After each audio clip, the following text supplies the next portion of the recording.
sir. Yes, indeed. Take care. All right, we are delighted to have the presidential candidate and independent senator from Vermont, Bernie Sanders, is with us, as he has been many times on our show, never under such circumstances.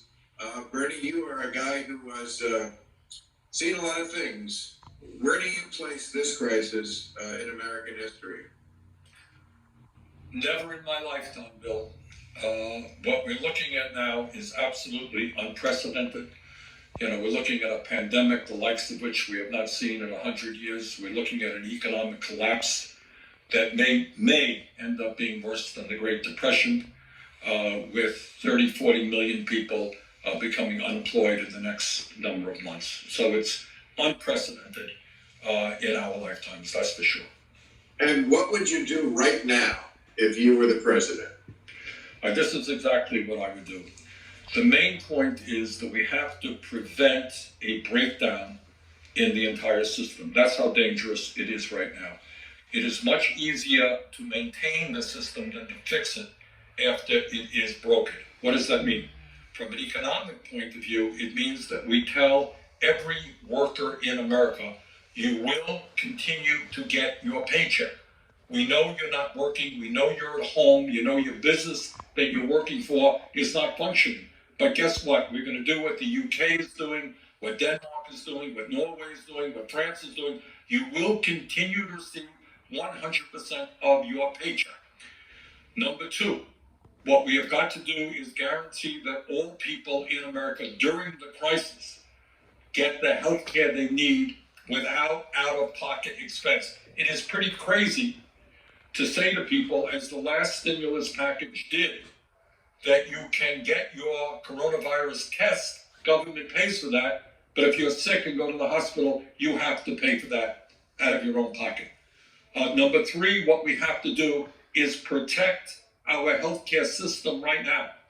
We need to use the Defense Production Act to tell the private sector, who will be well compensated, they must produce the masks, the gowns, the gloves, the ventilators that the healthcare system requires. Also, if we're ever going to get back to normal, we're going to need a new level of testing that we have never seen before. And I think we can do it, but we have to invest in it so that it says to Bill Maher, Bill, you have been tested right now instantaneously. You are not spreading the virus. You are not going to be susceptible to the virus. You can go into a work environment with other people who are clean as well. So we need to invest very heavily in testing. We also need to provide substantial help to federal, to state and local governments because they are running out of money. We have helped them in the last stimulus package. We've got to do more in the next stimulus package, which we are working on right now, because if the cops are not being paid, the EMT people are not being paid, you're going to have a breakdown in the system. And we have also got to protect working families all over this country who cannot afford right now to pay their rent, their mortgages, their student loans, their auto loans, and so forth, and put a freeze on those type of payments. So bottom line is, Bill, in my view, we are in an unprecedented moment in American history. We have got to act in an unprecedented way, and I am working with other senators and members of Congress on what will be an unprecedented piece of legislation to try to save this country in such a difficult moment. Okay, I mean, you mentioned getting 100% of your paycheck. The criticism of you has often been that you are promising money that the government could not possibly come up with. How long can the government do that? How can we just keep printing money? Isn't that a recipe for economic disaster down the road?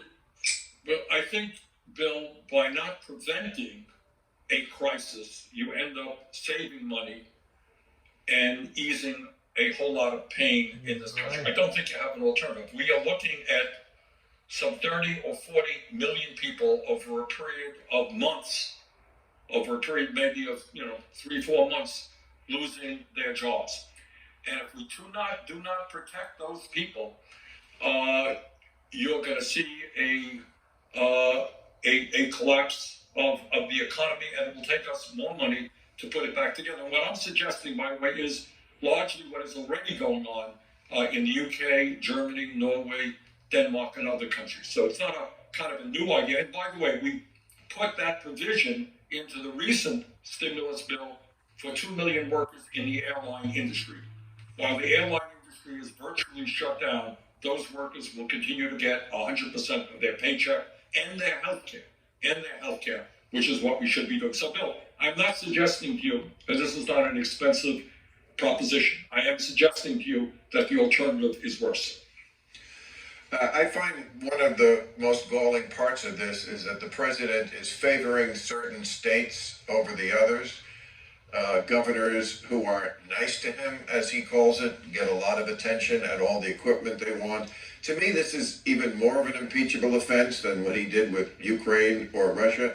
How do you stop a president who is blatantly not the president of every state equally? How do you stop a president who sends aid to Florida, for example, because he likes the governor there, but not here to California or Illinois or Massachusetts? It is literally beyond comprehension. I mean, we have a president who has done so much harm in this entire process, who has downplayed the crisis from day one, which will cost us in his actions or inactions, in not listening to the scientists and spouting off ridiculous ideas, is in fact going to cost the lives of many thousands of Americans. But to answer your question, Congress has got to step up to the plate and step up big time.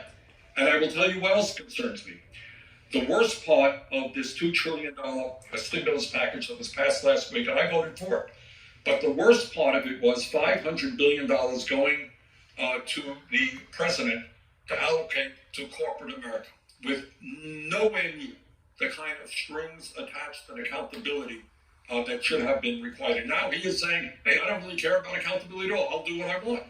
And to pick up on your point, if you think that during a campaign, you're not going to see a lot of money from the Trump administration going to battleground states, to Pennsylvania, Michigan, Wisconsin, Florida, you would be grossly underestimating the venality of this president. So these are issues we're going to have to stay on and work very hard to correct. Okay. So during the campaign, you and your rivals debated many times who has the better health care plan. But my point has always been that one thing I never hear from a politician is saying to the American people, no matter what health care plan we have, it's not going to work unless you take more responsibility for your own personal health. One reason we're in the mess we're in is because Americans are not very healthy to begin with. I know this is under the category of never going to happen, but if I was president, I would institute a Manhattan Project for getting our immune systems in better shape.